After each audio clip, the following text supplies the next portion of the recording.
Hello friends, now we are going to start with a very good topic, bank reconciliation statement।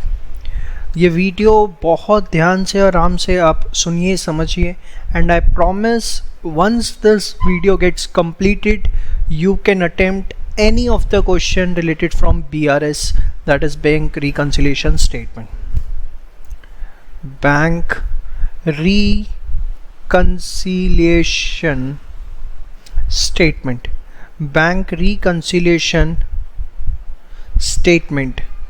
अब ध्यान से देखिए, सबसे पहले बीआरएस क्या होता है, कैसे होता है, उसको समझने से पहले आपको कुछ बेसिक बातें पता होनी चाहिए जो मैं आपके साथ डिस्कस करने जा रहा हूँ। नोट्स आप प्लीज़ साथ साथ बनाते रहें, नोट्स बहुत इंपॉर्टेंट हैं।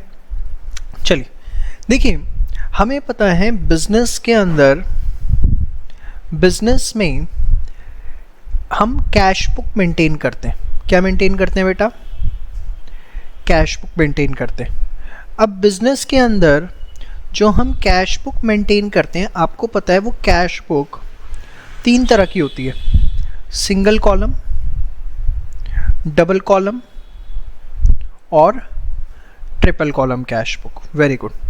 जो सिंगल कॉलम कैश बुक होती है उसके अंदर सिर्फ और सिर्फ कैश ट्रांजैक्शंस रिकॉर्ड की जाती हैं, गलत तो नहीं बोल रहा मैं। डबल कॉलम कैश बुक के अंदर हम रिकॉर्ड करते हैं कैश एंड डिस्काउंट की ट्रांजैक्शंस। सर हम तो कैश और बैंक रिकॉर्ड करते हैं डबल कॉलम में, आप ये क्या लिख रहे हो कैश एंड डिस्काउंट? प्रैक्टिकली बेटा डबल कॉलम में कैश एंड डिस्काउंट ही आती हैं, बट आप अपनी थियोरी के पॉइंट ऑफ व्यू से, वो भी सिर्फ क्लास 11th में, जो बच्चे सीए के लिए इस वीडियो को देख रहे हैं वो तो ध्यान ही रखें cash and discount transactions, but class 11th के अंदर कुछ किताबों में लिखा होता है कैश एंड बैंक, और स्कूलों में भी वैसा पढ़ा दिया जाता है, तो आप उसे रखो। बट प्रैक्टिकली डबल कॉलम में कैश एंड डिस्काउंट ट्रांजैक्शंस आती हैं। और ट्रिपल कॉलम कैश बुक के अंदर हम तीन ट्रांजैक्शंस रिकॉर्ड करते हैं, cash transactions, discount transactions and bank transactions. ये तीन तरह की ट्रांजैक्शन जो है वो ट्रिपल कॉलम में रिकॉर्ड की जाती है।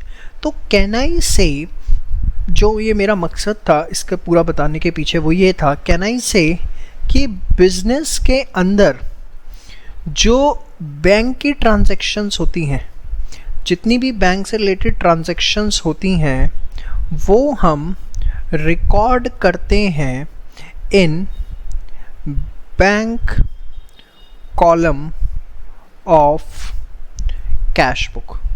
कहाँ रिकॉर्ड करते हैं? Bank column of cash book में। सबसे पहली चीज़ आपको ये समझ में आनी चाहिए कि बिजनेस के अंदर सारी बैंकिंग ट्रांजैक्शंस कहाँ रिकॉर्ड होती हैं? In the bank column of cash book. ये आपको समझ में आ गया। अब आगे देखिए, जो हम अपनी बैंक की ट्रांजैक्शन अपने bank column of cash book में रिकॉर्ड करते हैं, same data is also maintained by banks. वही डेटा बैंकिंग ट्रांजैक्शन का बैंक्स भी मेंटेन करते हैं, और बैंक्स जो उस डेटा को मेंटेन करते हैं उसकी एक कॉपी वो प्रोवाइड करते हैं अपने कस्टमर को कि भैया हमारे पास आपकी बैंकिंग ट्रांजैक्शंस का ये हिसाब किताब चल रहा है। और वो जो कॉपी वो कस्टमर को प्रोवाइड करते हैं उसको आप बोलते हैं पासबुक। क्या बोलते हैं आप उसको? पासबुक। मतलब सपोज मैं बैंक हूँ, आप अपनी बैंकिंग ट्रांजैक्शंस मेरे साथ करते हैं, तो आप अपने पास तो उसका लेखा जोखा जो रखते हो, मैं भी उसका पूरा हिसाब किताब रखता हूँ, और जो मैं हिसाब किताब रखता हूँ उसकी एक कॉपी आपको प्रोवाइड करता हूँ, जिसको हम नाम देते हैं क्या? पासबुक। ठीक है, पासबुक बोल सकते हैं या बैंक स्टेटमेंट भी हम इसे बोलते हैं। बैंक स्टेटमेंट एक्चुअली क्या होता है मैं आपको बताऊं। बैंक अकाउंट्स अगर आपको पता हो, बैंक अकाउंट्स दो तरह के होते हैं, एक होता है आपका सेविंग्स और एक होता है आपका करंट। ये जस्ट आपकी नॉलेज के लिए है, सेविंग्स एंड करंट। तो जो सेविंग्स हैं उस अकाउंट को खोलते हैं हाउस होल्ड, इसमें थोड़ी रिस्ट्रिक्शंस होती हैं, जबकि करंट अकाउंट जो होता है वो होता है बिज़नेस के लिए। जितने बिज़नेस हैं वो करंट अकाउंट अपने नाम से खोलते हैं। सेविंग जो है वो नेचुरल पर्सन के नाम से खुलता है, बिजनेस के नाम पे करंट अकाउंट खुलते हैं। तो जो करंट अकाउंट्स होते हैं ना, उसकी जो कॉपी प्रोवाइड की जाती है उसको बोला जाता है बैंक स्टेटमेंट। और जो सेविंग्स अकाउंट की कॉपी प्रोवाइड की जाती है टेक्निकली उसके लिए वर्ड यूज़ होता है क्या, पासबुक। तो ये बस मतलब एक जो टेक्निकल डिफरेंस है वो ये है, बट आजकल लोग इंटरचेंजेबली इसको यूज़ करते हैं तो we don't have any issue. वैसे मैंने आपको बता दिया करंट अकाउंट की जो स्टेटमेंट होती है उसके लिए यूज़ करते हैं बैंक स्टेट कॉपी के लिए बैंक स्टेटमेंट, और सेविंग्स अकाउंट की कॉपी के लिए वी यूज़ पासबुक। चलिए, तो वही डेटा जो है मैंने आपको बताया बैंक भी मेंटेन करता है। तो कायदे से जो मेरी बुक्स में दिख रहा है वही किसकी बुक्स में दिखना चाहिए, वही बैंक की बुक्स में दिखना चाहिए, येस और नो। बट प्रैक्टिकली ऐसा नहीं हो पाता।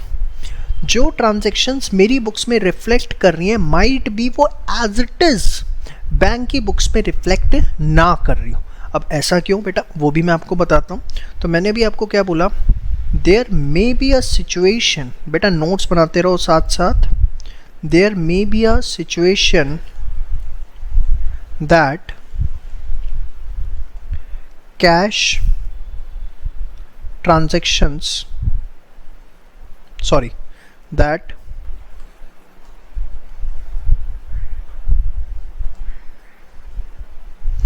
bank transactions as appearing in cash book may not be same as appearing in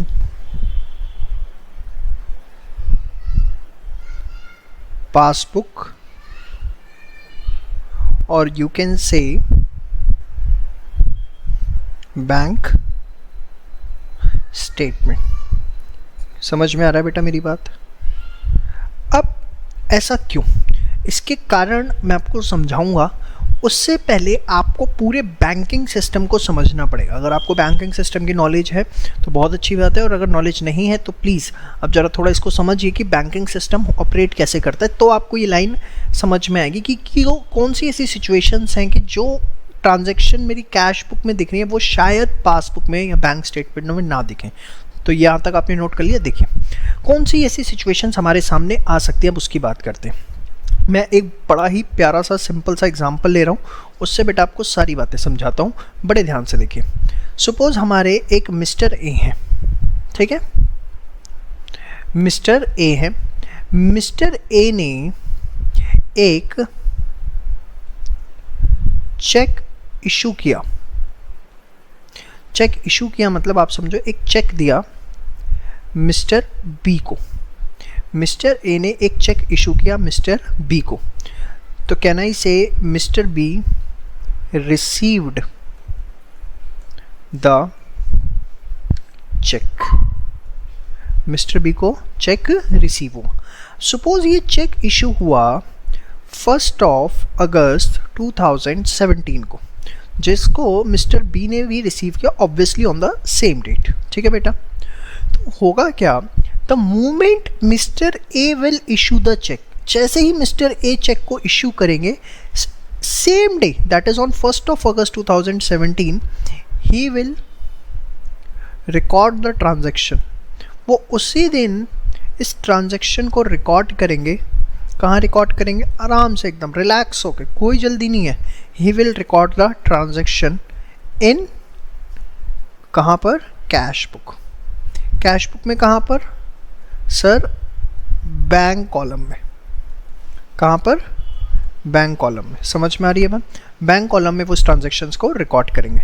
अच्छा वेरी गुड। अब इनको चेक मिला है, रिसीव द चेक, तो ये कहाँ रिकॉर्ड करेंगे सर, ये भी अपनी कैश बुक में रिकॉर्ड करेंगे। कहाँ पर, बैंक कॉलम में। और किस साइड, डेबिट साइड। क्यों, चलो बताओ सर, इनके पास पैसा आ रहा है, इनका पैसा जा रहा है, तो ये किस साइड जाएगा, क्रेडिट साइड। Very good. अब हुआ क्या, मिस्टर बी को चेक मिल गया।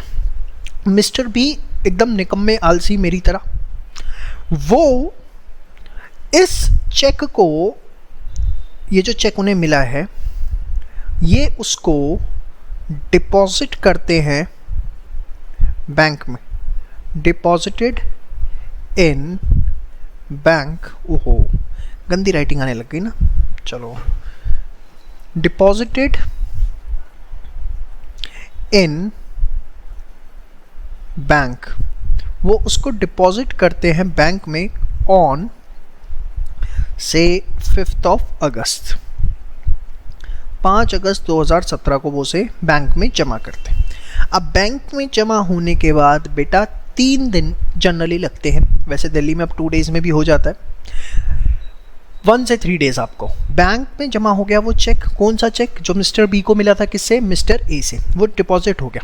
अब डिपॉजिट होने के बाद bank will take 1 to 3 days, bank जो है 1 से 3 दिन का समय लेता है। मैं आपको थोड़ा सा ब्रीफ करूं, सुन के मज़ा आएगा। होगा क्या, एक्चुअली ये जो चेक आपने मिस्टर बी ने अपने बैंक में डाला है, से उनका बैंक है HDFC, ठीक है, और ये मिस्टर ए का बैंक है ICICI, ठीक है, ये बैंक ICICI। अब HDFC के पास उन्होंने अपने बैंक में जाके चेक डाल दिया, एक स्लिप होती है उसको भरा जाता है, चेक की डिटेल्स उस चेक के साथ लगा के वहाँ उन्होंने डाल दी, डिपॉजिट कर दिया, उसे हम बोलते हैं, ठीक है।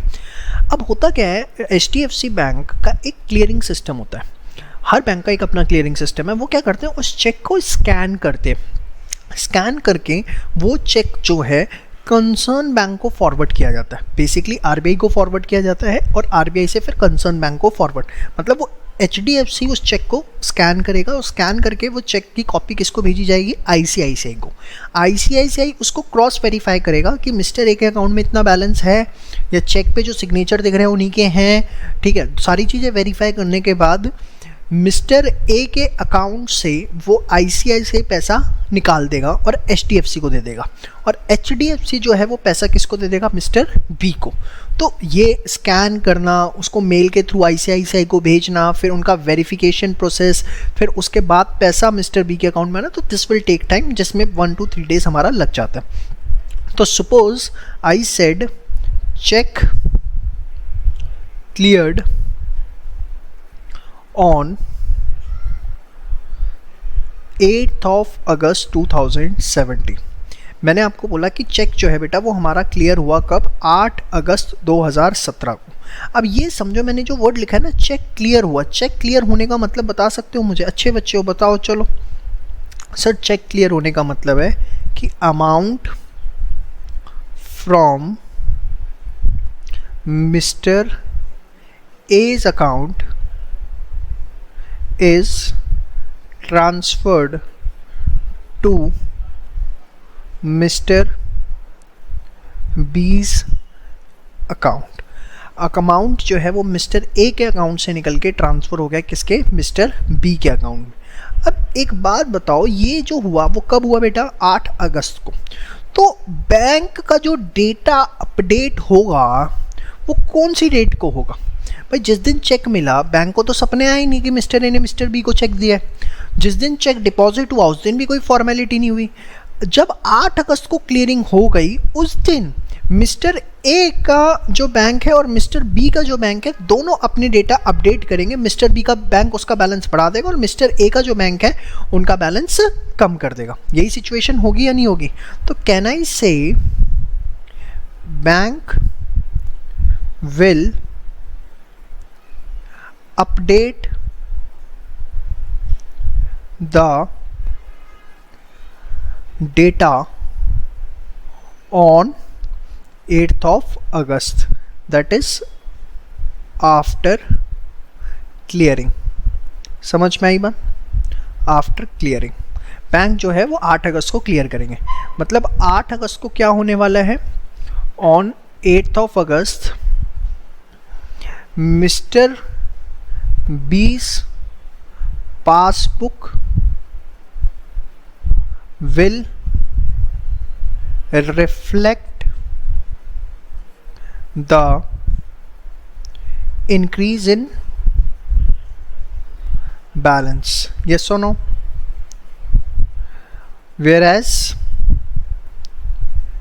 Mr. A's passbook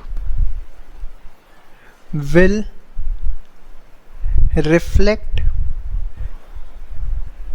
the fall in balance. Yes और नो? तो आप एक चीज़ समझो, अगर आप पूरी चेन समझ पाए, 1 अगस्त को चेक इशू हुआ, 1 अगस्त को, 5 अगस्त को डिपॉजिट हुआ और 8 अगस्त को जाके उसकी क्लियरिंग हुई। ये हुई क्लियरिंग। यस और नो? ये इस दिन क्या हुआ था? डिपॉजिट। और इस दिन चेक इशू हुआ था। यस और नो? तो इस दौरान जिस दिन चेक इशू हुआ उस दिन ट्रांजैक्शन आ गई कैश बुक में, बट जिस दिन चेक क्लियर हुआ उस दिन ट्रांजैक्शन आई पासबुक में। तो बताओ 1 अगस्त से लेके 8 अगस्त तक बैलेंस जो है मिसमैच करेगा, हाँ या ना? समझ रहे हो? बैलेंस मिसमैच करेगा किसका? कैश बुक का एंड पासबुक का। समझ में आई मन? तो आपको मेरी ये वाली लाइन समझ में आ रही होगी, there may be a situation that bank transactions as appearing in the cash book may not be same as appearing in passbook. तो आपको ये मेरी बात समझ में आती है कि बैलेंस कैसे मिसमैच करता है। अब BRS का मकसद क्या होता है, अब मैं आपको समझाता हूँ। बैंक रिकंसिलिएशन स्टेटमेंट, पूरे 16 मिनट 38 सेकंड की वीडियो शूट करने के बाद BRS का मतलब अब आपको समझ में आएगा। ध्यान से समझना बेटा। आज अगर आपने ये वीडियो पूरी शिद्दत से और कॉन्सेंट्रेशन से देख ली, चैलेंज करता हूँ 5 साल बाद भी BRS बनाओगे ना तो आप भूल नहीं सकते कि BRS कैसे बनानी है। ध्यान से समझो, अभी बहुत इंटरेस्टिंग बातें बताऊँगा इसके अंदर, और नोट्स प्रॉपर बनाना। चलो अब आगे। तो BRS क्या करता है, BRS का मकसद क्या होता है? पहली चीज, BRS एक पर्टिकुलर डेट पे बनाई जाती है। एक पर्टिकुलर डेट पे हम BRS बनाते हैं। जनरली ये बनती है या तो मंथली वैसे बनती है, जैसे हमारे बिजनेस में भी मंथली हम बनाते हैं, या क्वार्टरली अगर बहुत छोटे बिजनेस हैं तो, ठीक है, या कई बार ईयरली भी बनाई जाती है। मंथली कैसे मर्जी बना लो। तो एक पर्टिकुलर डेट पे मंथ एंड में, क्वार्टर एंड में, ईयर एंड में बनाई जाती है। और हम क्या करते हैं, इसके अंदर ट्रांजैक्शंस आइडेंटिफाई होती हैं। कौन सी ऐसी ट्रांजैक्शंस है जिसकी वजह से कैश बुक और पासबुक का बैलेंस मिसमैच हो रहा है। Transactions are identified which are creating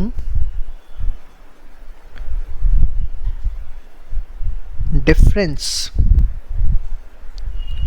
between passbook, PB मतलब पासबुक एंड कैश बुक। ऐसी ट्रांजैक्शंस को आइडेंटिफाई किया जाता है। वो आपको नहीं करना, आप लोगों के लिए तो क्वेश्चंस में ही गिवन होती है। तो कैश बुक, पासबुक रख के उन सारी ट्रांजैक्शंस का लेखा जोखा निकाला जाता है। और होती क्या है वो ट्रांजैक्शन, जैसे 31 मार्च को बना रहा हूँ मैं, ध्यान से समझना। अब 31 मार्च को BRS बन रही है, तो होगा क्या, जो चेक 30 तारीख को डला होगा, 30 मार्च को जो चेक डला होगा, क्या वो 31 मार्च को क्लियर हो गया होगा? 3 दिन तो कम से कम लगते हैं। तो ट्रांजैक्शन डिफरेंस आने वाला है, येस और नो? तो transactions are identified which are creating the difference between passbook and cash book. और हम क्या करते हैं, हम वो ट्रांजैक्शंस आइडेंटिफाई करके हम एडजस्टमेंट करते हैं और एक स्टेटमेंट तैयार करते हैं कि that both the balance appearing at their respective places are absolutely correct. मतलब ध्यान से समझना, थोड़ी सी टेक्निकल बात बोल दी मैंने आपको। Adjustments are made to reflect that both the balances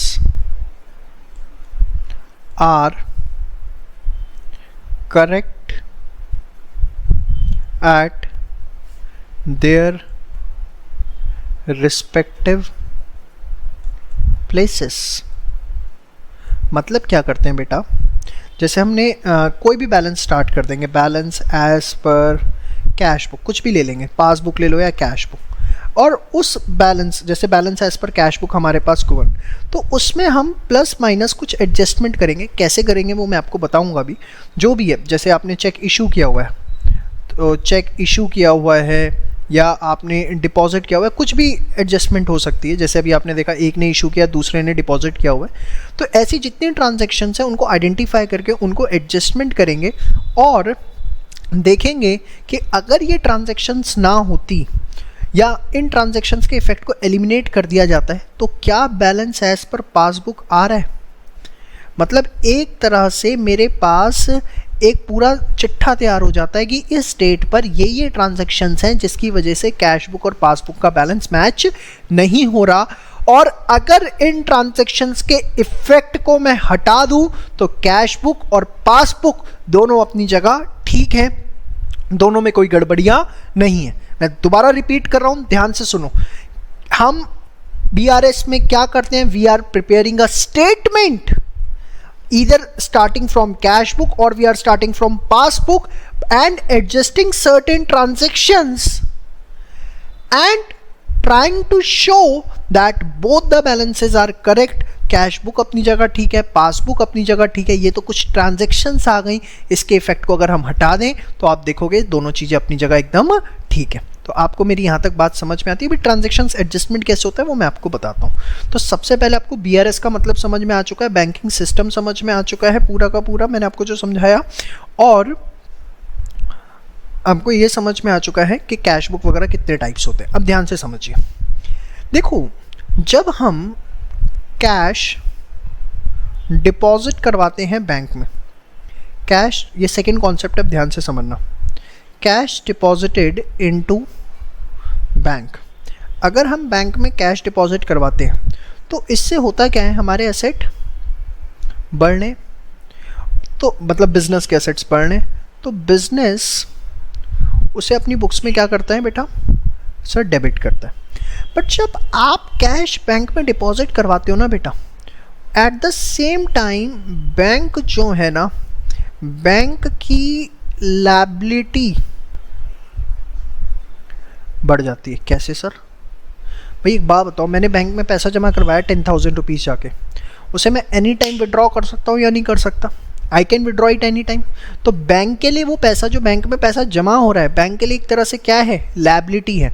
तो बैंक, जो मैं पैसा बैंक में जमा करवाता हूँ, मैं बिजनेस अपनी बुक्स में डेबिट करेगा, बट क्योंकि बैंक की लायबिलिटी बढ़ रही है तो बैंक उसे अपनी पासबुक के अंदर क्या करके दिखाएगा, क्रेडिट करके दिखाएगा, क्योंकि बैंक की लायबिलिटी बढ़ रही। बात समझ में आनी चाहिए आपको मेरी। जब भी हम कैश बैंक में जमा कराते हैं, हम अपनी कैश बुक में उसे क्या करते हैं, डेबिट, जबकि पासबुक में वही चीज़ क्या होती है, क्रेडिट। तो आप ले दे के एक बात ये समझो कि अगर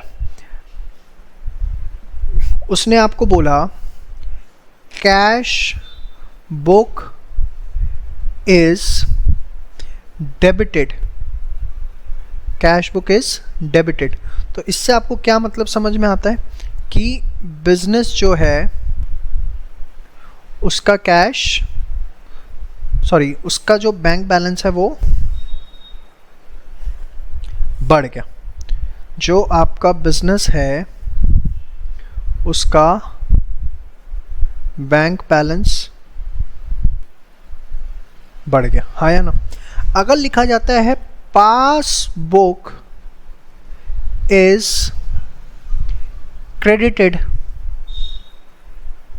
समझ गए? इसका मतलब बैंक ने अपने पास बैंक बैलेंस बढ़ा लिया, बैंक ने अपने पास बैंक बैलेंस बढ़ा दिया।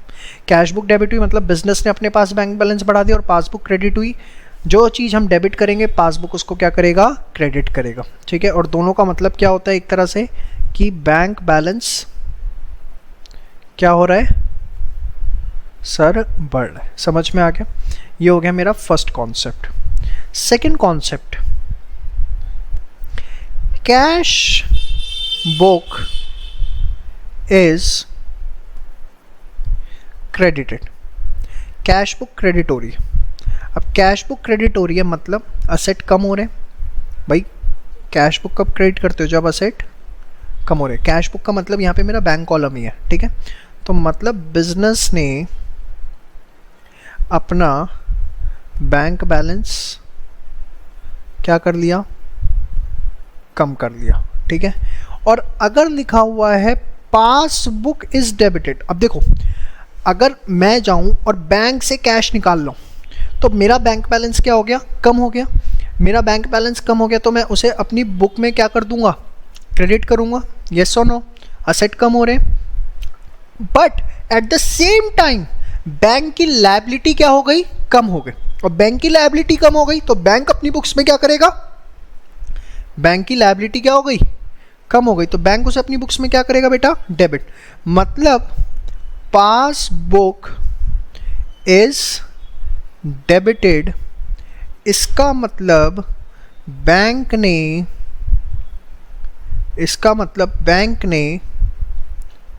बैंक बैलेंस कम कर ली। तो जो चीज बिजनेस अपनी बुक में डेबिट करता है पासबुक में क्रेडिट होती है, और जो चीज कैश बुक के अंदर क्रेडिट होती है पासबुक के अंदर डेबिट होती है। क्यों, मैंने आपको बता दिया। कोई चीज अगर हमारे लिए असेट है तो बैंक के लिए लायबिलिटी है, हमारे असेट बढ़ रहे हैं। इसकी समरी तैयार करें, एक छोटी सी समरी, ये इंपॉर्टेंट है। पासबुक क्रेडिट हुई मतलब बैंक बैलेंस बढ़ गया, पासबुक डेबिट हुई मतलब बैंक बैलेंस कम हो गया, कैश बुक डेबिट हुई मतलब बैंक बैलेंस बढ़ गया, कैश बुक क्रेडिट हुई बैंक बैलेंस कम हो गया। समझ में आया, हाँ या ना? अच्छा, अब ये चीज़ आपको हमेशा ध्यान रखनी है। और ऐसा क्यों? क्योंकि पासबुक में बैंक के लिए वो लायबिलिटी और कैश बुक में एसेट है। अब आगे बढ़ते हैं। देखो, एसेट का डेबिट बैलेंस होता है, तो can I say cash book balance as per cash book, जो डेबिट होगा, मतलब balance as per cash book जो डेबिट होगा वो बैलेंस एज पर पासबुक क्या होगा बताओ, क्रेडिट होगा। और कैश बुक का बैलेंस है डेबिट, मतलब कैश पड़ा हुआ है, तो कैन आई से इट्स अ फेवरेबल बैलेंस, समझे मतलब, या पॉजिटिव बैलेंस। भाई कैश बुक के अंदर डेबिट बैलेंस है, मतलब क्या होता है इसका कि हमारे बैंक में पैसे पड़े हुए हैं, बैंक में पैसे पड़े हुए हैं, तभी तो मेरी कैश बुक में असेट दिख रहा है, बैंक बैलेंस दिख रहा है। और बैंक के लिए क्या है, वो लायबिलिटी। तो पासबुक में क्या दिख रहा होगा, उतना क्रेडिट, कैश बुक में क्या दिख रहा होगा, डेबिट। और ये इसी को हम बोलते हैं फेवरेबल बैलेंस या positive balance. Balance as per cash book अगर क्रेडिट है, balance as per cash book credit है, मतलब सर, हाँ ध्यान से समझो बेटा, जो करंट अकाउंट होता है ना, जो बिजनेसमैन खोलते हैं, उसके अंदर उनको एक फैसिलिटी मिलती है ओवरड्राफ्ट की। कौन सी फैसिलिटी मिलती है बेटा, ओवरड्राफ्ट की। ओवरड्राफ्ट के अंदर क्या होता है कि बिजनेसमैन के पास ये चीज़ अलाउड होती है कि जितना पैसा उसने बैंक में जमा करवा रखा है उससे ज़्यादा इमरजेंसी की सिचुएशन में विड्रॉ किया जा सकता है। ओवरड्राफ्ट मतलब excess of withdrawn over deposits, कि हमने विड्रॉ ज़्यादा किया है, डिपॉजिट्स कम है, ठीक है, उसको हम क्या बोलते हैं, करंट अकाउंट। अब ध्यान से समझना, होता क्या है, सपोज अब मेरे बैंक में 10,000 रुपये पड़े थे, मैंने एक 12,000 का चेक दे दिया, बैंक ने उसे क्लियर कर दिया, मेरे पास ओवरड्राफ्ट फैसिलिटी थी। तो हुआ क्या, मेरा 2,000 रुपये नेगेटिव बैलेंस चला गया। मेरा बैंक बैलेंस नहीं पड़ा हुआ, मेरा बैंक बैलेंस नेगेटिव है, उल्टा मैंने बैंक को देने हैं, तो मेरे लिए क्या हुई, लायबिलिटी। तो मैं अपनी बुक्स में, कैश बुक में उसे क्या करूँगा, क्रेडिट करूँगा। क्यों? क्योंकि मेरे लिए क्या हो चुकी है, ये लायबिलिटी, बैंक को पैसे मिलने हैं, तो बैलेंस एज पर पासबुक क्या होगा, वो डेबिट होगा। और ये मेरे लिए एक क्या है, अनफेवरेबल बैलेंस है। क्यों? बैंक को पैसा देना है। अनफेवरेबल बैलेंस बोलो या बोलो ओवरड्राफ्ट है। तो आपको ये मेरी कहानी समझ में आती है अच्छे से, ये हमेशा ध्यान रखना, आपको बड़ा फ़ायदा मिलेगा। एक ये याद रखना है आपको, और एक आपको ये मेरा बैंकिंग सिस्टम प्यारा वाला याद रखना है।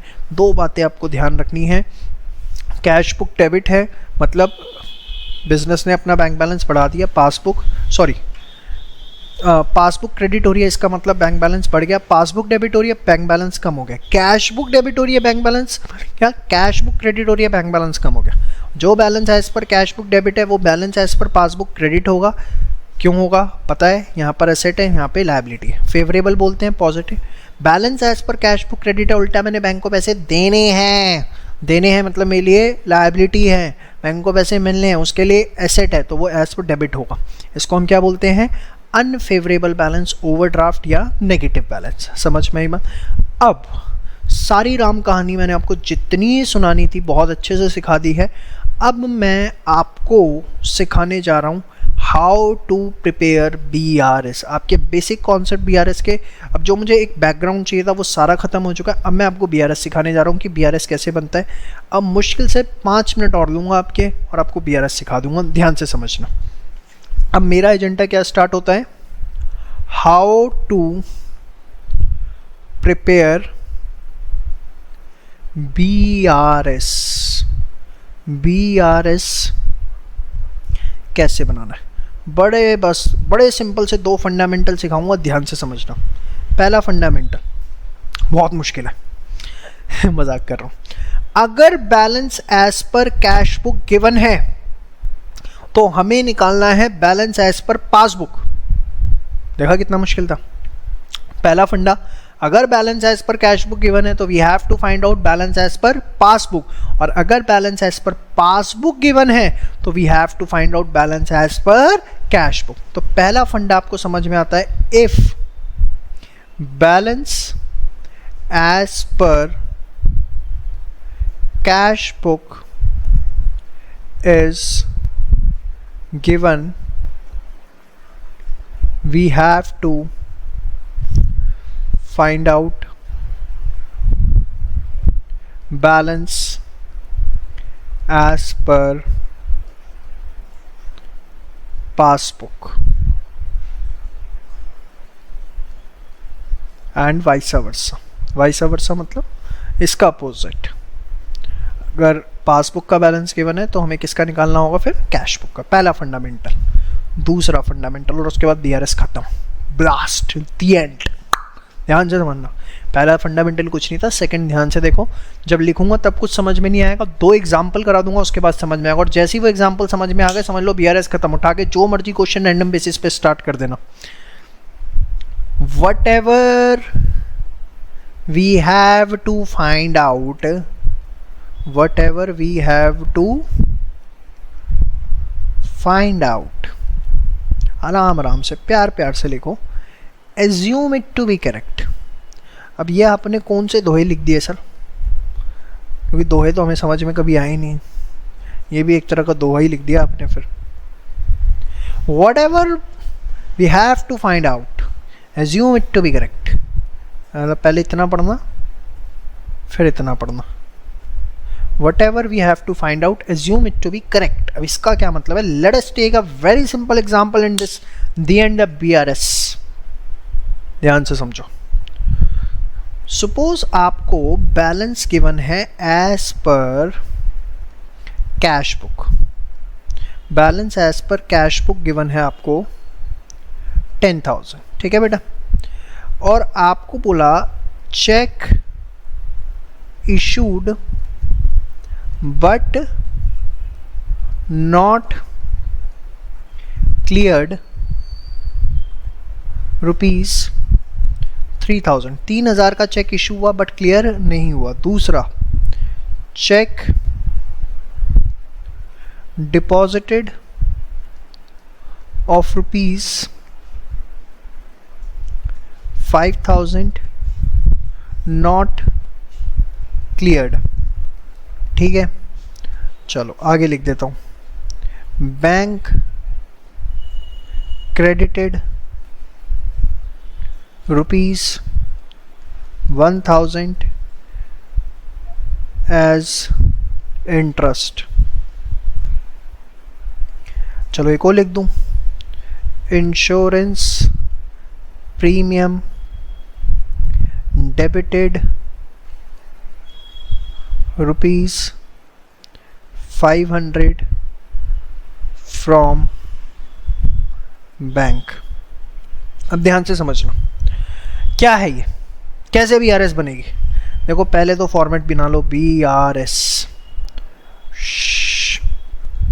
ये आ गया ऐसे ऐसे, ये आपको आता है सारा ड्रामा, प्लस माइनस पर्टिकुलर्स, ठीक है बेटा।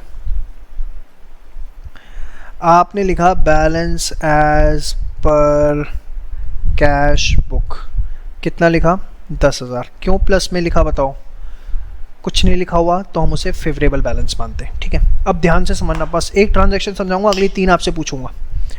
मुझे एक बात बताओ, balance as per cash book 10,000 है।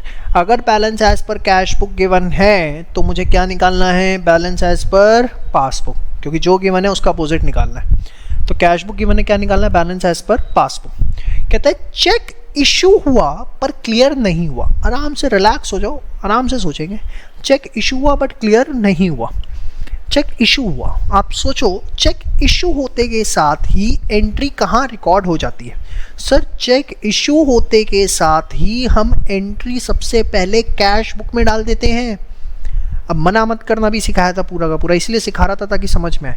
चेक इशू होते ही एंट्री सबसे पहले किस में चली जाती है बताओ, कैश बुक में। ये मेरी कैश बुक है, ठीक है, कैश बुक, सी कैश बुक, ठीक है। इस अब मेरी सबसे पहले एंट्री फिर कहाँ जाती है, कैश बुक के अंदर। कैश बुक चेक इशू हो गया मतलब मैंने कैश बुक में एंट्री कर दी, कैश बुक क्या कर दी होगी, कम। बट नॉट क्लियर्ड, क्लियर नहीं हुआ, ये मेरी पासबुक है। आप एक बात बताओ, क्लियर नहीं हुआ तो क्या पासबुक में एंट्री गई, पासबुक में एंट्री नहीं गई। चेक इशू हुआ, चेक इशू होते के साथ ही कैश बुक का बैलेंस कम हो गया, बट पासबुक का बैलेंस कम नहीं हुआ, पासबुक अपनी जगह है, ठीक है। अब बताओ किसको ठीक मानना है, सर ठीक मानना है पासबुक को। ये क्या है, आपको ये मेरी सिचुएशन समझ में आ रही है, पता है कितना दर्द हो रहा है हाथों में। चलो समझा रहा हूँ फिर भी। चेक इशू हुआ, कैश बुक कम हो गई, पासबुक अभी कम नहीं हुई। क्यों, क्योंकि अभी क्लियर नहीं हुआ है, पासबुक ये है, कैश बुक है। अब ध्यान से समझो क्या बोल रहे हैं, whatever we have to find out assume it to be correct.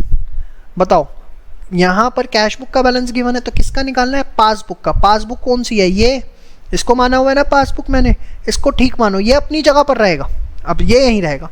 तो ये कैश बुक है, कैश बुक को, पासबुक को ठीक मानना है, ये अपनी जगह पे रहेगा, ये कैश बुक है, तो इसको ऊपर उठाना पड़ेगा बराबर लाने के लिए। ऊपर उठाने का मतलब प्लस करना पड़ेगा। तो आप क्या करोगे, 3000 रुपीज़ इसमें क्या कर दोगे, ऐड। समझ में आ गया, बहुत अच्छी बात है। नहीं तो दूसरी ट्रांजेक्शन समझो, वो समझ में आएगी। Cash deposited, cheque deposited 5000 not clear. Cheque deposit होते के साथ ही एंट्री कहाँ हो जाती है बताओ, सर चेक डिपॉजिट होते के साथ ही एंट्री हो जाती है कैश बुक में। तो कैश बुक मेरी बढ़ गई, ये मेरी कैश बुक है, कैश बुक मैंने बढ़ा दी, मैं हाथ वाथ नहीं दिखा रहा, मैं दर्द हो रहा है। हाँ, कैश बुक मैंने 5000 रुपये से बढ़ा दी, ठीक है, 5000 से। बट क्या पासबुक बढ़ी, नो सर पासबुक अभी नहीं बढ़ी, पासबुक अपनी जगह पर ही है। क्यों, क्योंकि चेक अभी क्लियर नहीं हुआ। अब एक बात बताओ, जो निकालना है उसको ठीक मानेंगे, ठीक किसको माने, सर पासबुक को ठीक मानेंगे, ठीक है। क्यों पासबुक को ठीक क्यों मानेंगे, क्योंकि whatever we have to find out, ठीक है। अब इसको ठीक मानेंगे और ये 5 बढ़ा हुआ है, अब इसको ठीक मानेंगे तो ये अपनी जगह पर रहेगा, जिसको ठीक मानना है वो अपनी जगह पर रहेगा। तो इसको इसके बराबर लाने के लिए आपको क्या करना पड़ेगा, कैश बुक ज़्यादा है, कैश बुक ज़्यादा है, पासबुक कम है, किसको ठीक मानना है, पासबुक को, तो इसको नीचे लेके आना पड़ेगा। तो अब बताओ क्या हो गया, 5000 रुपीज़ माइनस होगा। समझ में आया, नहीं आया तो इसी ट्रांजेक्शन समझो, ये पक्का समझ आएगी। Bank credited 1000 as interest, bank ने क्रेडिट किया 1000 रुपये इंटरेस्ट। अभी मैंने ना पूरी राम कहानी सुनाई थी। हाँ, bank credit 1000 as interest. Bank अगर क्रेडिट करता है पासबुक में मतलब बैंक बैलेंस बढ़ गया। आप सब कुछ छोड़ो, क्या है क्रेडिट डेबिट देखो बस, बैंक ने क्रेडिट किया मतलब बैंक बैलेंस बढ़ गया, बैंक ने क्रेडिट किया मतलब पासबुक बढ़ गई। तो मतलब मेरी जो पासबुक है वो बढ़ गई 1000 से। कैश बुक नहीं बढ़ी। अब किसको ठीक मानना है? पासबुक को। ये अपनी जगह रहेगी तो कैश बुक ऊपर चल के आएगा कितना? 1000। समझ में आई बात? यहाँ अपनी वो ट्रांजेक्शन्स लिख लेना सारी, आप जो भी आप स्टेटमेंट्स लिखते हैं। Insurance premium debited ₹500 from bank. 500 रुपये का इंश्योरेंस प्रीमियम डेबिट हुआ बैंक से। बैंक से डेबिट हुआ, पासबुक डेबिट होती है। बैंक से डेबिट हुआ, बैंक क्या बनाता है? पासबुक। पासबुक डेबिट हुई, बताओ, पासबुक डेबिट होती है। इसका मतलब बैंक बैलेंस क्या हो गया? कम हो गया। बैंक बैलेंस पासबुक में कम हो गया। ये पासबुक ले ली मैंने, पासबुक कम है, पासबुक में बैलेंस कम हो गया। This is passbook for me.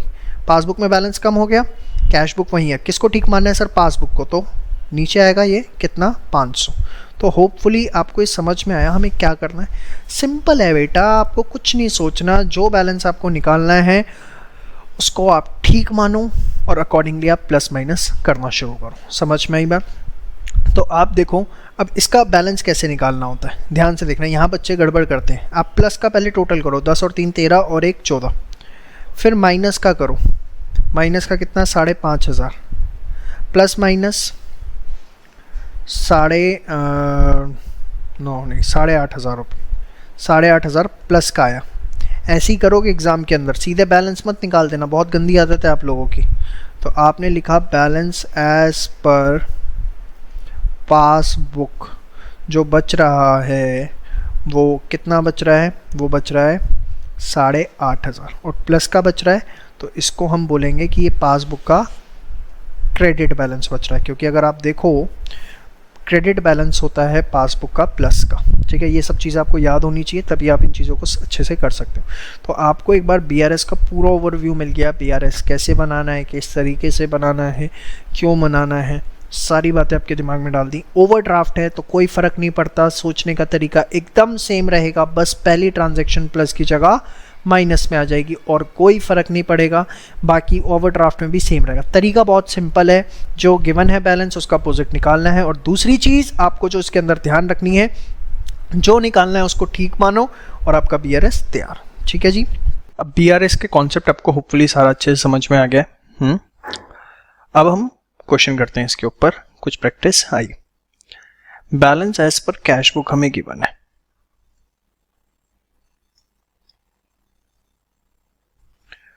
तो पहले अपना फॉर्मेट खींच लें।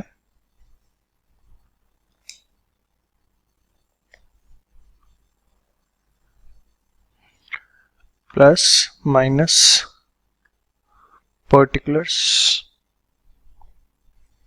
Bank reconciliation statement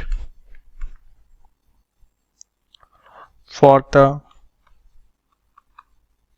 period between, जो भी है, ठीक है। Balance as per cash book debit. Cash book का डेबिट बैलेंस प्लस में जाता है। वेरी गुड, कॉन्सेप्ट याद होनी चाहिए आपको सारे। अब कैश बुक का बैलेंस गिवन है, आया ना? तो to find, very good, passbook. तो किसको ठीक मानना है? पासबुक को ठीक मानना है। पासबुक के पॉइंट ऑफ व्यू से सोचेंगे।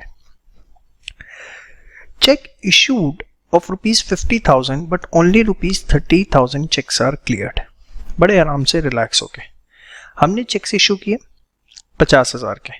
अगर मैं इसको कैश बुक मान लूँ, ठीक है, और ये मेरी पासबुक है, ठीक है, this is my passbook, this is my cash book. Cheque issue किए 50,000 के, तो ये 50,000 कम हो गया, बट बैंक बैलेंस सिर्फ 30,000 का कम हुआ, है ना? पक्का? दूसरा एंगल से देख लो, या मैं आपको लिख के भी समझा सकता हूँ, ऐसी कोई दिक्कत नहीं है। हमारा जो कैश बुक है वो कम हुई 50K से, जबकि पासबुक हमारी कम हुई 30K से, है ना? किसको ठीक मानना है? पासबुक को। तो कैश बुक से पासबुक पे आएंगे तो क्या कर देंगे? ऊपर की तरफ जाना है ना? प्लस कर देंगे।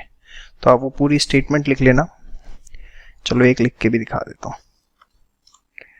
चेक इशूड, शॉर्ट में भी लिख सकते हो, ऐसी कोई दिक्कत नहीं है, बट नॉट क्लियर्ड, प्लस में कितना, सिर्फ 20,000 प्लस 20 के, ठीक है। ये सिर्फ अंडरस्टैंडिंग के लिए आपकी मैंने बनाया। नेक्स्ट है कस्टमर डायरेक्टली डिपॉजिटेड 30,000 इन बैंक अकाउंट। तो हुआ क्या, इससे पासबुक बढ़ गई 10,000 से, कैश बुक वहीं खड़ी है, ठीक है।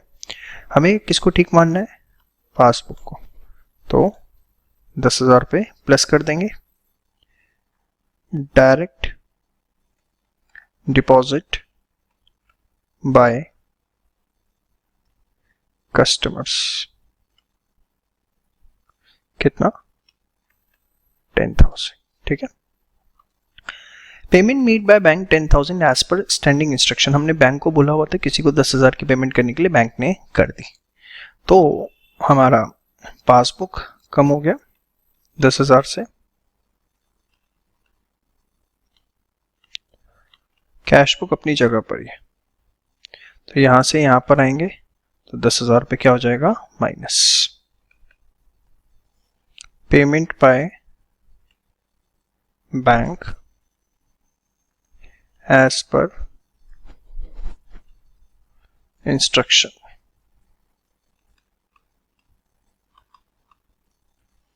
Next, bank credited 3,000 as interest, bank credited, bank जब क्रेडिट करता है, मैंने आपको बताया क्या, बैंक जब पहले ही बताया था अभी निकम्मो, बैंक क्रेडिट करता है तो पासबुक बढ़ जाती है, बैंक डेबिट करता है तो पासबुक कम हो जाती है।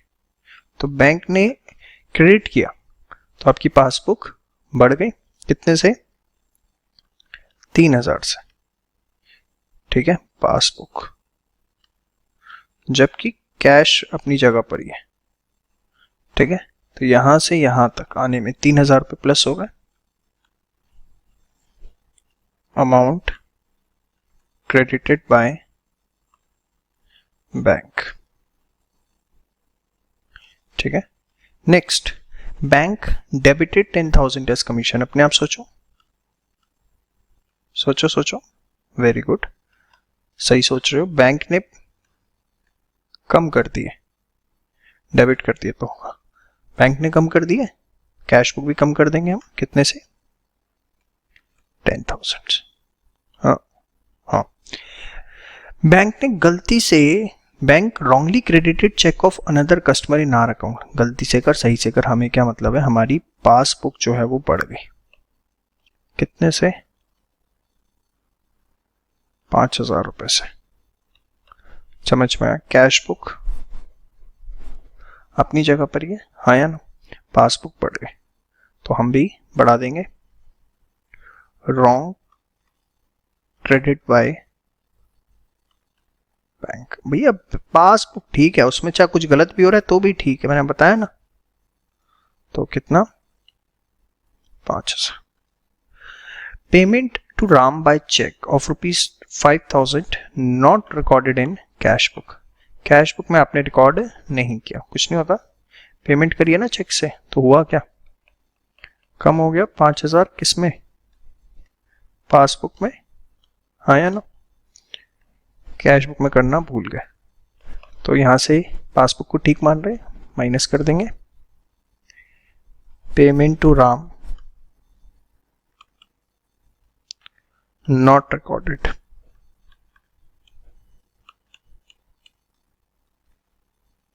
कितना, 5,000।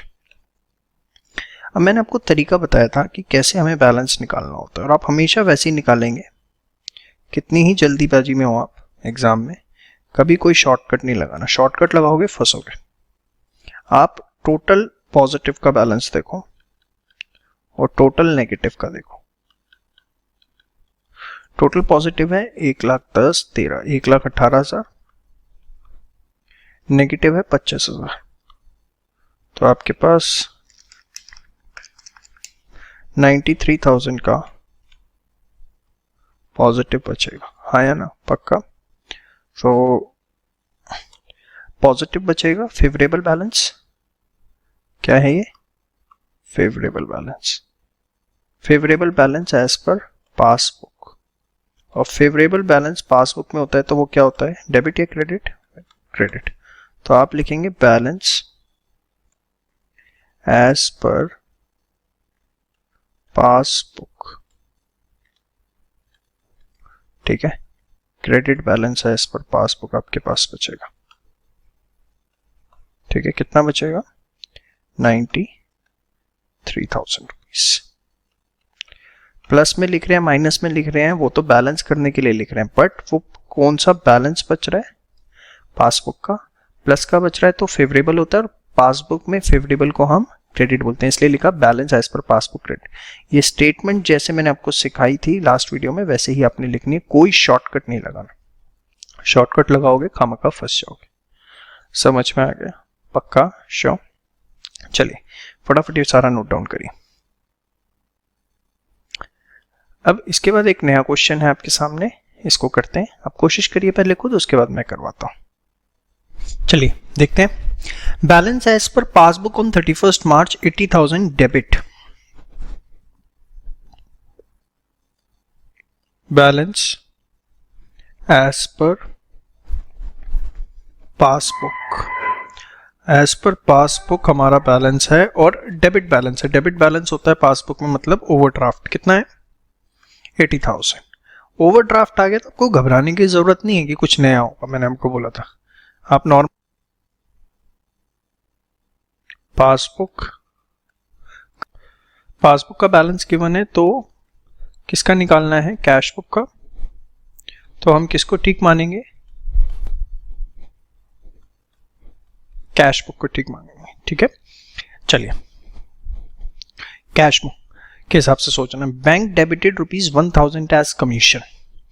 डेबिट कर दिया बैंक ने, मतलब बैंक ने पासबुक में कम कर दिया।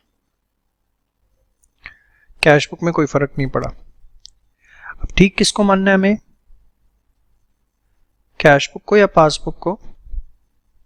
कैश बुक को ठीक मानना है, तो यहां से यहां पर आएंगे तो यही अमाउंट क्या हो जाएगा? प्लस हो जाएगा। अमाउंट डेबिटेड बाय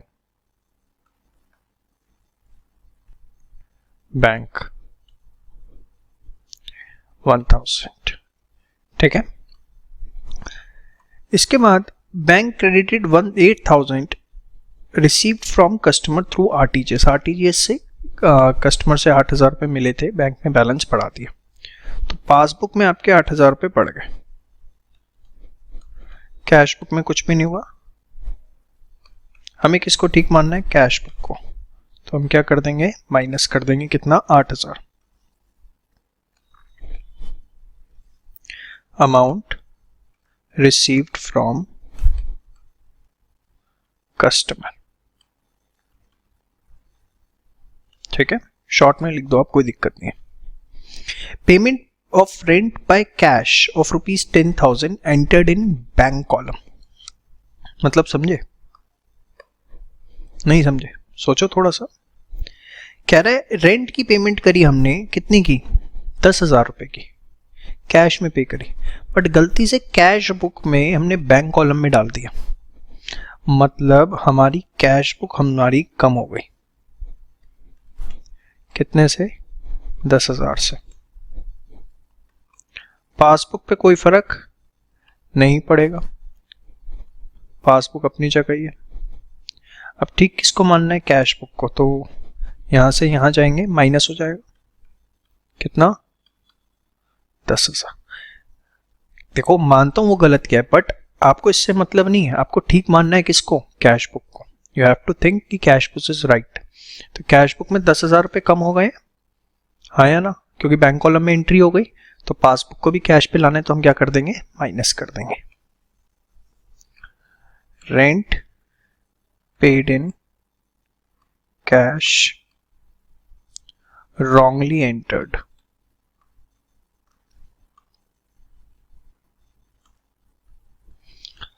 कितना था भाई? 10,000।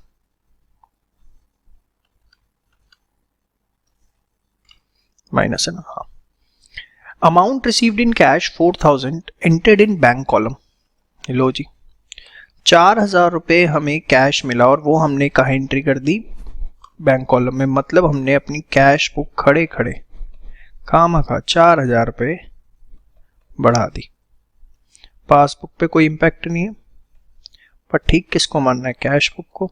वक्त चल रहा है इसका, तो क्या करेंगे, प्लस कर देंगे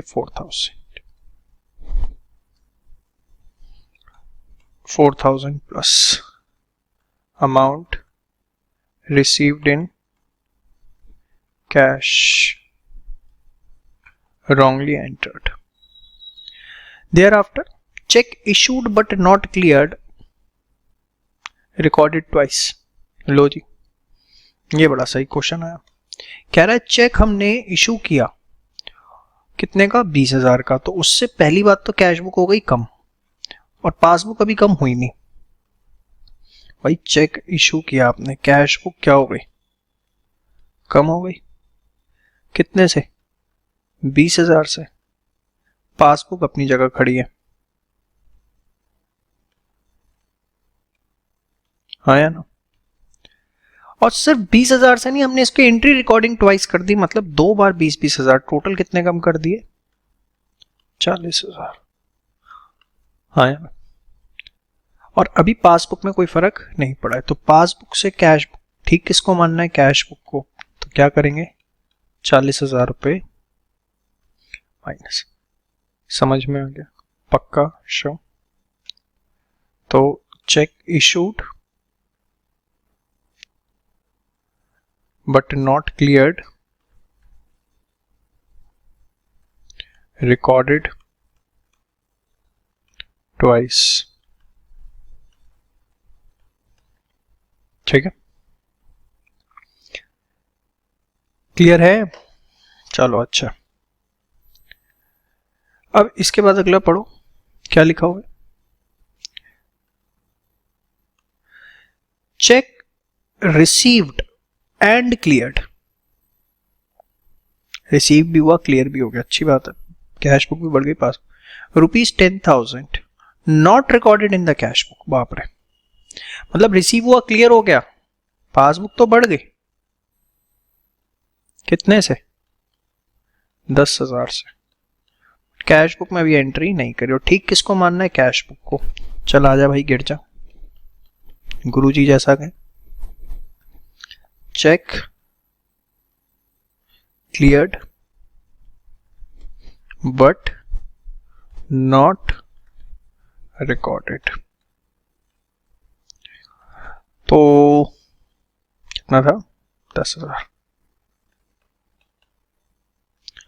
समझ में आया, show. Cheque received from debtor 5,000 रुपया recorded on credit side of bank column. Cheque is cleared.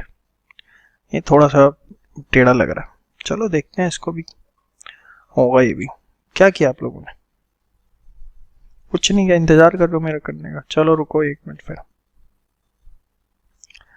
कह रहा है चेक रिसीव भी हो गया डेटर से, मतलब क्लियर भी हो गया।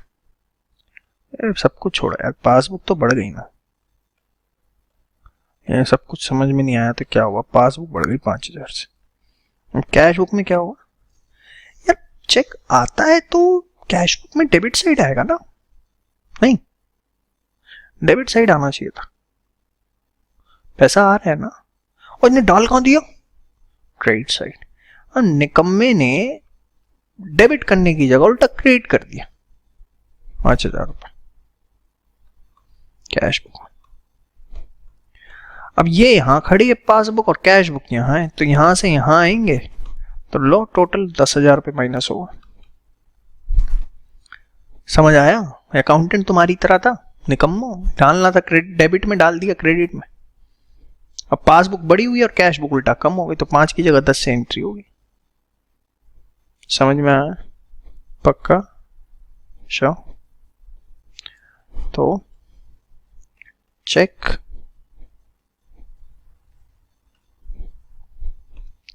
Cleared wrongly recorded। ठीक कर रहे हैं, 10,000 रुपये कम हो जाएगा।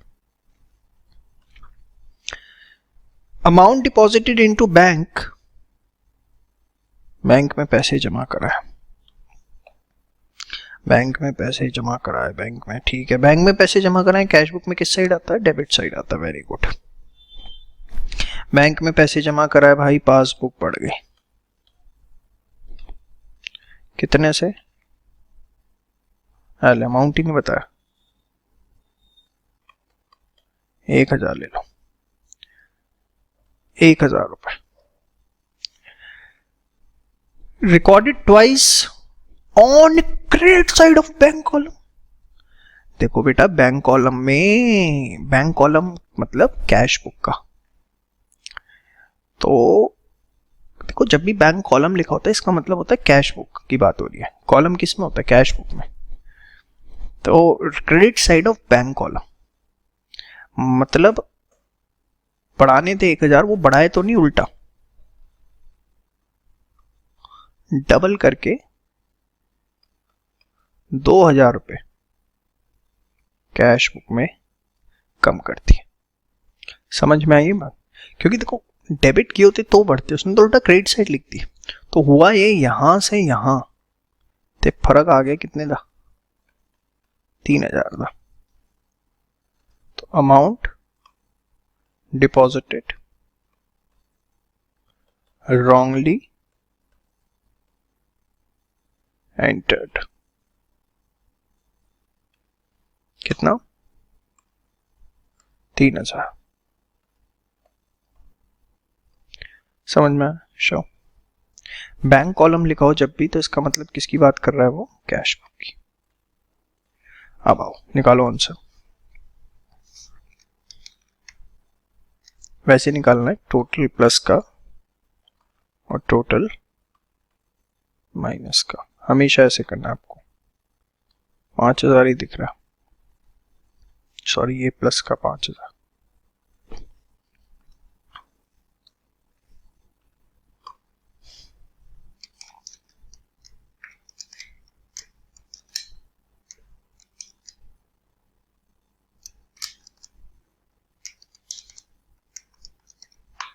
एक 61।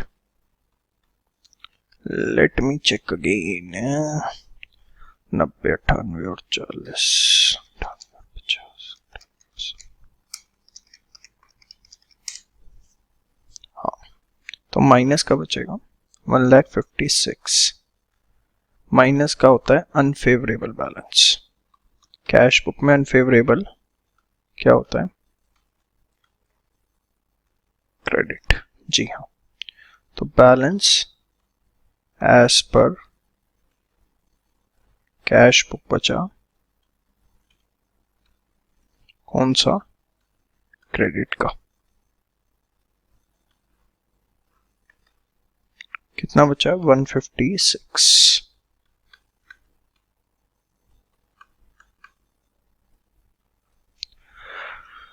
होपफुली आपको ये सारी बातें समझ में आ रही है मेरी, ठीक है। हमेशा प्लीज ये वाली चीज ऐसे ही निकालना, कोई और तुक्का लगाने की आपको जरूरत नहीं है। तो अब आप ये 2 क्वेश्चन कर लिए अपने, more than sufficient for practice point of view. अब आप कोई भी क्वेश्चन उठा लो किसी बुक का, you are will be able to do it. हाँ, एक चीज थोड़ी सी ध्यान रखनी है, कई बार 1 मार्क क्वेश्चन आ जाते हैं कि सपोज आपको यही क्वेश्चन गिवन है, बैलेंस एज पर पासबुक कितना, bank debited ₹1,000 as commission. Balance as per passbook debit given है 80,000 और नीचे उसने आपको दे दी यही वाली ट्रांजैक्शन, बैंक क्रेडिटेड ₹8,000, नहीं सॉरी फर्स्ट वाली, bank debited ₹1,000 as commission.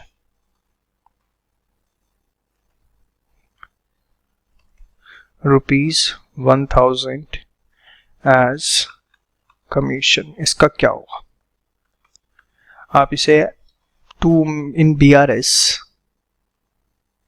1 mark में पूछा जा सकता है। It will be added, subtracted, क्या होगा? तो देखो आप आते हुए गलत कराओगे। आप देखो ये माइनस में है और ये प्लस में हुआ, आया ना?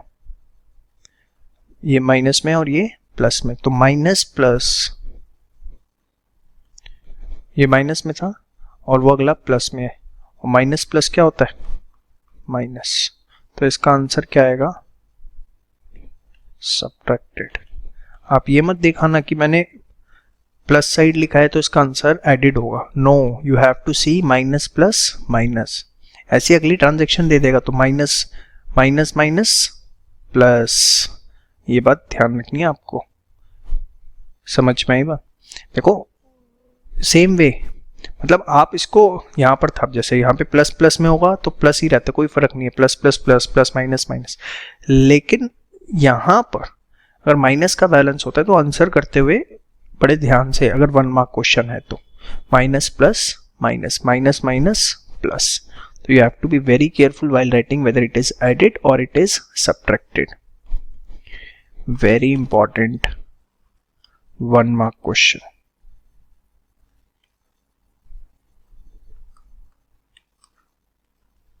समझ में आया? आया ना? सपोज इसी का दिया होता अगली वाली का, क्या? कस्टमर वो जो था आरटीजीएस वाला, bank credited 8,000, bank credited rupees 8,000 received from customer through RTGS। तो अब आप देखो एक अमाउंट माइनस का है 80,000 और इसकी हमने एडजस्टमेंट क्या की थी? माइनस में की थी 8। तो आप सब्ट्रैक्टेड नहीं लिख के आओगे, माइनस माइनस क्या हो रहा है? प्लस। तो you will write now edit. समझ में आ गया? श्योर। तो 1 मार्क में भी कैसे आंसर करना है वो भी बता दिया, बट बनाना आपको वैसे ही जैसे सिखाया था, ठीक है? तो ये आपका BRS जो है वो कंप्लीट होता है इसी के साथ। आई होप जिस एक्सपेक्टेशन के साथ आपने इस वीडियो को देखना शुरू किया था वो एक्सपेक्टेशन आपकी पूरी हो रही है, और जो भी कॉन्सेप्ट्स आप क्लियर करना चाहते थे, जिस टॉपिक में आप कमांड चाहते थे अपने रिस्पेक्टिव एग्जाम के लिए, वो आप इस वीडियो के थ्रू फुलफिल कर पा रहे हैं। यहाँ मैं आपको एक छोटी सी इन्फॉर्मेशन देना चाहूँगा कि हमारे सभी पेड कोर्सेज जो हैं वो आपके रिस्पेक्टिव एग्जाम्स के अवेलेबल हैं ऑन द वेबसाइट eScholars.in, जिसका लिंक भी आपको डिस्क्रिप्शन में प्रोवाइड किया गया है। I will just request you कि आप सोचिए कि फ्री कॉन्टेंट में अगर इतना दम है तो पेड कॉन्टेंट में हमने क्या क्या चीज़ें आपको दे रखी होंगी। एक बार आप जाके हमारी वेबसाइट ज़रूर विजिट करें eScholars.in, और आप विश्वास मानिए नर्सरी के स्कूल से भी कम फीस पर हमने आपको वीडियो लेक्चर्स जो है आपके एग्जाम के लिए प्रोवाइड करवा रखे हैं, and much of premium quality. Thank you so much. चलिए दोस्तों, अब हम स्टार्ट करने जा रहे हैं बहुत ही इंपॉर्टेंट कॉन्सेप्ट BRS का, that is the concept of adjusted cash book.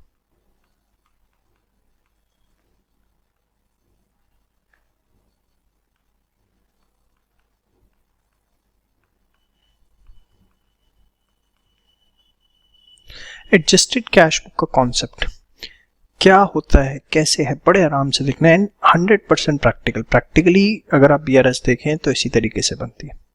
तो क्या है, आइए जरा देखते हैं। देखिए जितनी भी एरर्स होती हैं उसको हम ब्रॉडली 3 कैटेगरी में डिवाइड कर देते हैं। टाइप्स ऑफ एरर्स, जितनी गलतियां हो जाती हैं BRS में जो हमें करेक्ट करनी होती हैं, उसको मैं ब्रॉडली 3 कैटेगरी के अंदर डिवाइड कर देता हूँ। First, errors by bank. जैसे बैंक ने कोई अमाउंट रॉन्गली डेबिट कर दिया या बैंक ने कोई अमाउंट रॉन्गली क्रेडिट कर दिया। रॉन्गली डेबिट बाय बैंक या wrongly क्रेडिट बाय बैंक। इसकी पहचान यही होती है, लिखा ही ऐसे होता है, wrongly debit by bank, wrongly credit by bank. ठीक है। Second, errors due to timing difference.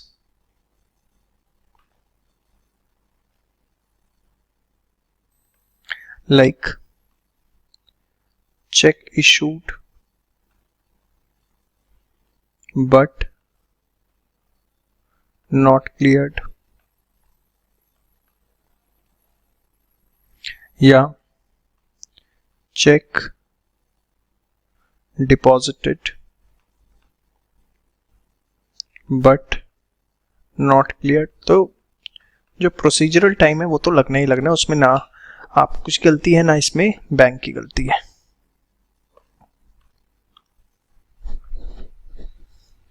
हाँ या ना।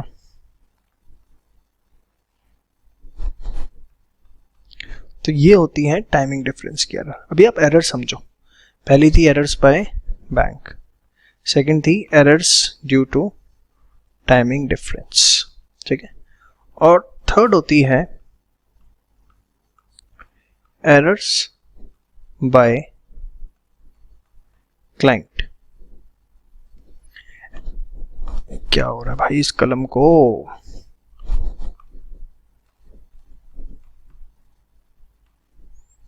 क्लाइंट की एरर मतलब जैसे हमने अपनी कैश बुक के अंदर कोई आइटम गलती से डबल बार डेबिट कर दी, 2 बार क्रेडिट कर दिया, डेबिट की जगह क्रेडिट में लिख दिया, क्रेडिट की जगह डेबिट में लिख दिया, कोई एंट्री डालनी थी नहीं डाली।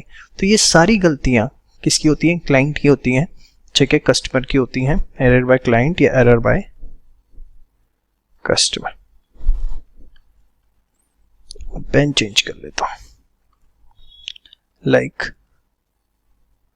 अमाउंट रिकॉर्डेड ट्वाइस, या amount recorded on wrong side, या अमाउंट नॉट रिकॉर्डेड। ये सब हमारी गलती है, हमारी ना इसमें बैंक की गलती है ना ये टाइमिंग डिफरेंस। समझ में? इसका एक सबसे बड़ा एग्जांपल जो देता है वो कंफ्यूज करने के लिए आपको, bank debited ₹10,000 but no advice received from bank. Bank ने 10,000 रुपये डेबिट कर दिए बट बैंक से हमें इसकी कोई इन्फॉर्मेशन नहीं मिली। तो इसमें बैंक की गलती नहीं, हमारी गलती है। हमें पासबुक को डे टू डे अपडेट करवाना होता है। समझ में आई बात? तो बैंक की गलती की पहचान सिर्फ एक ही है, क्या? रॉन्गली डेबिट या रॉन्गली क्रेडिट। अगर ये वर्ड लिखे हुए हैं तभी बैंक की गलती है, अदरवाइज बैंक की गलती है ही नहीं। टाइमिंग डिफरेंस की सिर्फ ये दो हैं, इसके अलावा जितनी गलतियां हैं वो सारी की सारी गलतियां जो हैं वो कस्टमर की हैं, वो बैंक या टाइमिंग डिफरेंस की। खासकर ऐसे जब लिखता है bank no advice received from bank, आपको लगता है बैंक की गलती है। अरे अब बैंक की क्या गलती है भाई? आपको जाना चाहिए था, पासबुक अपडेट करानी चाहिए थी। तो 3 तरह की एरर्स हो सकती है सबसे पहले। अब कैसे एडजस्टेड कैश बुक का कॉन्सेप्ट आता है, ध्यान से देखिए। इसमें से जो एरर बाय कस्टमर है वो हम ठीक करते हैं एडजस्टेड कैश बुक में, और जो एरर्स हैं एरर्स बाय बैंक या errors due to timing difference, वो हमारी कहां जाती हैं? बैंक रिकंसिलिएशन स्टेटमेंट में। जितनी भी कस्टमर की एरर है वो कहां जाएंगी? एसीबी में, एडजस्टेड कैश बुक में। और एरर बाय बैंक या error bye due timing difference है वो बीआरएस में। क्या है ये एडजस्टेड कैश बुक सर? है जब से बोले जा रहे हो आप, बहुत सिंपल है, कैश बुक की तरह ही बनती है। मैं एक एग्जांपल से आपको सारी बातें समझाता हूं। इसमें सबसे पहली चीज हमेशा आपको कैश बुक का बैलेंस गिवन होगा, balance as per cash book. अगर एडजस्टेड कैश बुक उसने पूछी है क्वेश्चन में, सपोज ये है 10,000, उसने आपको बोला check issued but not cleared ₹1,000, amount wrongly debit by bank ₹8,000। उसके बाद उसने बोला amount deposited by customer directly into bank 10,000। check issued and cleared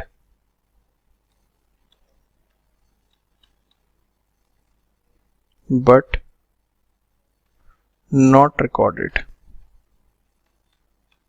in cash book 8,000। चलिए, ये आपको क्वेश्चन दिया, आपको बोला prepare BRS and adjusted cash book. घबराना नहीं है आपको। सबसे पहला काम, आप ये देखो कौन सी एरर बैंक की है, कौन सी कस्टमर की और कौन सी due to timing difference. Cheque issued but not clear, very good, timing difference की एरर है। अमाउंट रॉन्गली डेबिट किसकी है, बैंक की। आप सिर्फ टाइमिंग डिफरेंस और बैंक की देखो है, यानी बाकी तो सारी कस्टमर की होगी। Amount deposited by customer directly into bank हमारी है। अरे निकम्मो, कहीं लिखा है रॉन्गली डेबिट रॉन्गली क्रेडिट, कहीं लिखा है कि timing check issued not clear deposit not clear. आपकी गलती, आप जाके पासबुक अपडेट नहीं करवा रहे। मैंने बोला जो टाइमिंग डिफरेंस और बैंक की ये स्पेसिफाइड है, उसके बाद जितनी वो सारी कस्टमर की। Check issued and cleared but not recorded in cash book, issue भी हो गया क्लियर भी हो गया, आपने कैश बुक में रिकॉर्ड नहीं किया, किसकी गलती है, कस्टमर की। तो यहां पर ये दो जाएंगी ACB में और ये कहां जाएंगी, BRS में, मैंने आपको बताया था। अब कैसे बनना है ध्यान से देखो। एडजस्टेड कैश बुक, जैसे आप नॉर्मल कैश बुक बनाते हैं वैसी बनेगी।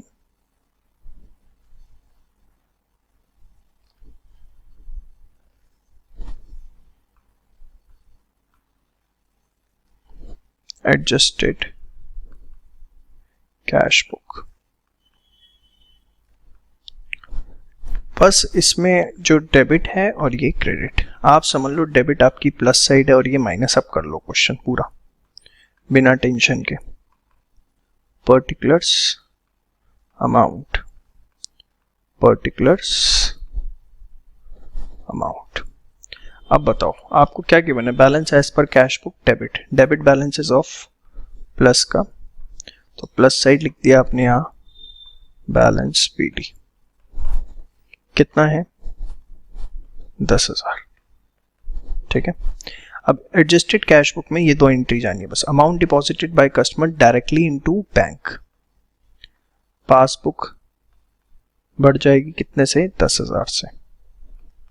कैश बुक अपनी जगह है, किसको ठीक मानना है, कैश बुक का बैलेंस गिवन है तो पासबुक को ठीक मानते हैं। तो यहां से यहां जाएंगे, प्लस में 10,000 लिख देंगे, तो यहां लिखोगे आप वही transaction, amount deposit, amount narration लिखने की कोई जरूरत नहीं है, डिपॉजिटेड बाय कस्टमर, ठीक है। कितना, 10,000 रुपये, समझ में आया, शो। अब थोड़ी सी यहाँ पे आपको इज्जत से लिखना है, जैसे आप नॉर्मल लिख देते थे वैसे नहीं। कैसे, ध्यान से देखिए।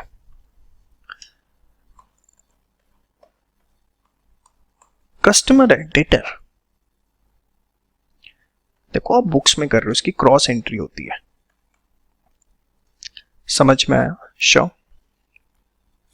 Next check issued and cleared but not recorded in cash book, कितना? 8,000 रुपए। तो पासबुक तो कम हो गई होगी, इसको ठीक भी मानना है। कितने से? 8,000 से। कैश बुक अपनी जगह है। अब यहां से यहां पर आएंगे तो माइनस कर देंगे। अब चेक किसको देते हैं? क्रेडिटर को देते हैं, हाँ या ना? तो यहां मैं लिख दिया क्रेडिटर, कितना?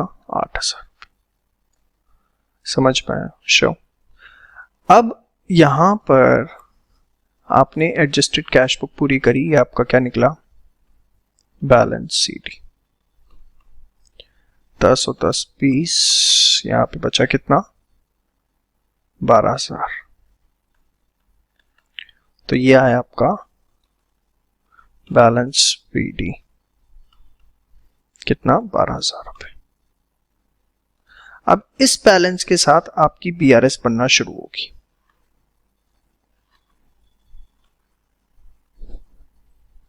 Bank reconciliation statement plus minus particulars,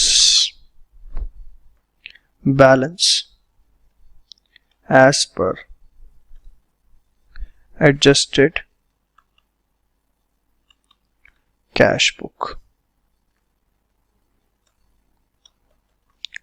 debit balance है, प्लस में लिख देंगे 12,000 रुपए। कुछ नहीं किया, अब एसीबी वाला जो था वो एसीबी में एडजस्ट कर दिया। समझ में आया? Show.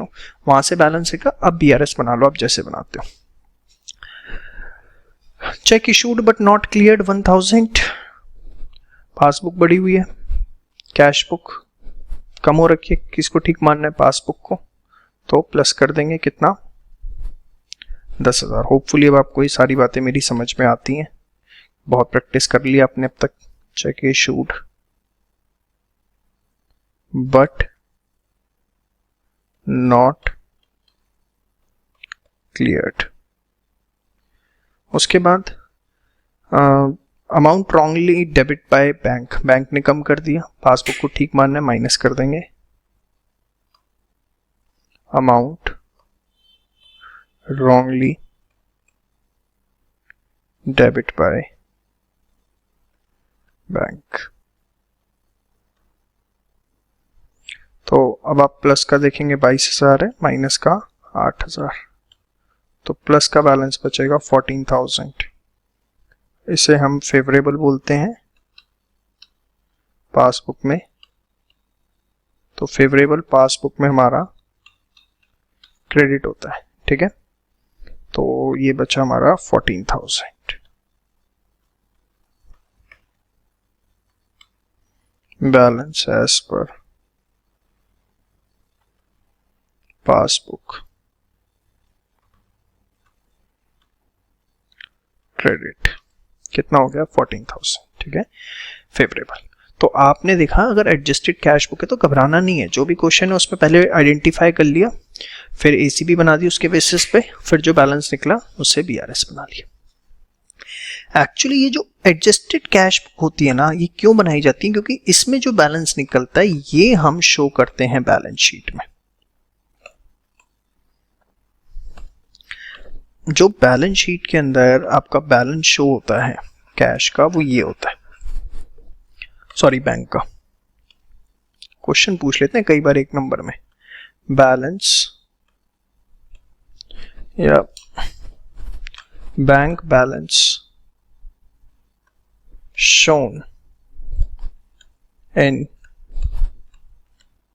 Balance sheet is as per, बताओ किसके होगा? आ गया 1 मार्क का क्वेश्चन, कैश बुक, पासबुक या adjusted cash book? Adjusted cash book. तो आंसर आपका है एडजस्टेड कैश बुक। जो बैलेंस बैलेंस शीट में बैंक का दिखाया जाता है वो कौन सा होता है? As per adjusted cash book. इसलिए मैंने आपको कहा था सबसे प्रैक्टिकल है, क्योंकि देखो इसमें जितनी एरर क्लाइंट की हो रही है, जो कस्टमर की हो रही है, ये basically these are nothing but the rectification of errors, जो कि हम वैसे भी करते हैं अपनी बुक्स में, हाँ या ना, इसीलिए बैलेंस दिखाया जाता है। चलिए, तो होपफुली आपको एडजस्टेड कैश बुक को पूरा का पूरा क्लियर है। कुछ नहीं है, सब कुछ सिंपल, सिर्फ हमें बाइफरकेट करना है, उसके आगे लिख देना है ये एंट्री एसीबी में जाएंगी, बाकी बीआरएस में अपना एसीबी बनाया, उसके बाद बीआरएस बना दिया। ठीक है, थैंक यू सो मच।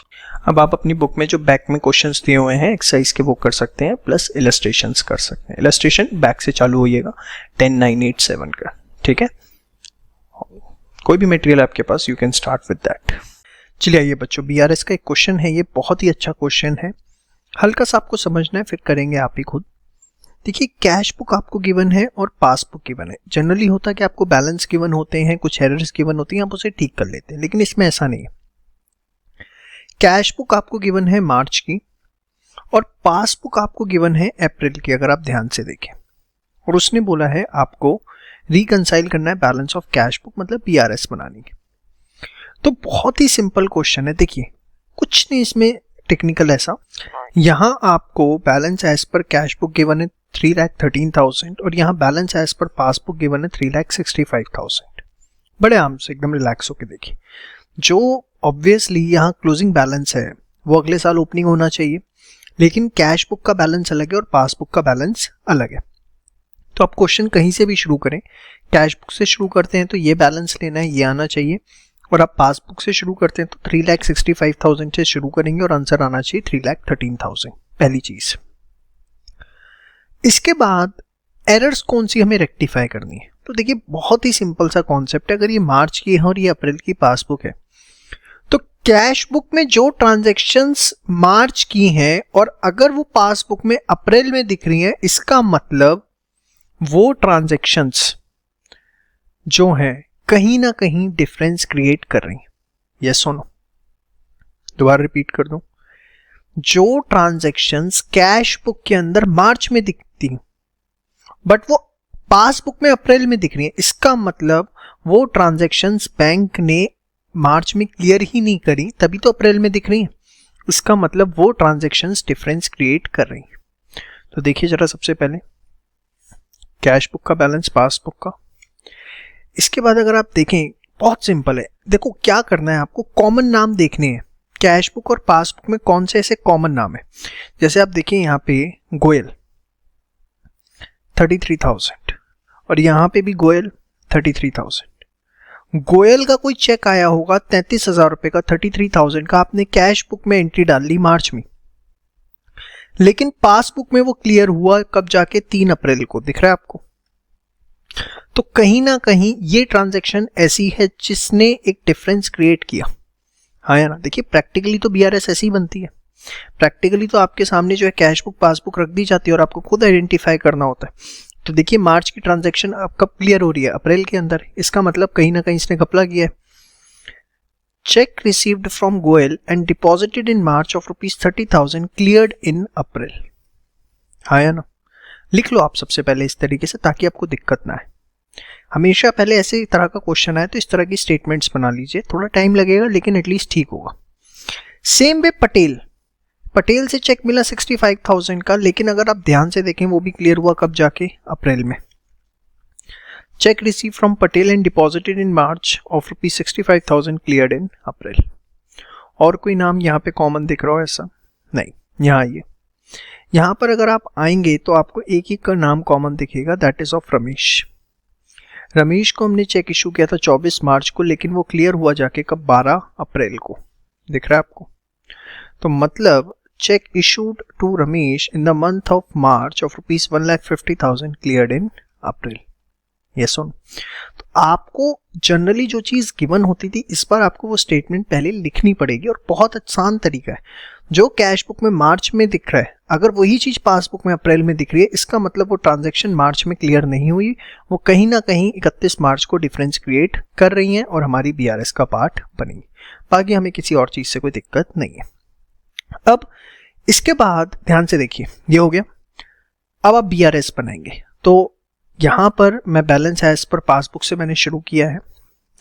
अब चेक डिपॉजिट हुए बट क्लियर नहीं हुए, मतलब कैश बुक बड़ी हुई है, पासबुक कम है, और क्योंकि हमने पासबुक से शुरू किया है तो हम कैश बुक को ठीक मानेंगे, तो ये दोनों प्लस हो जाएंगे।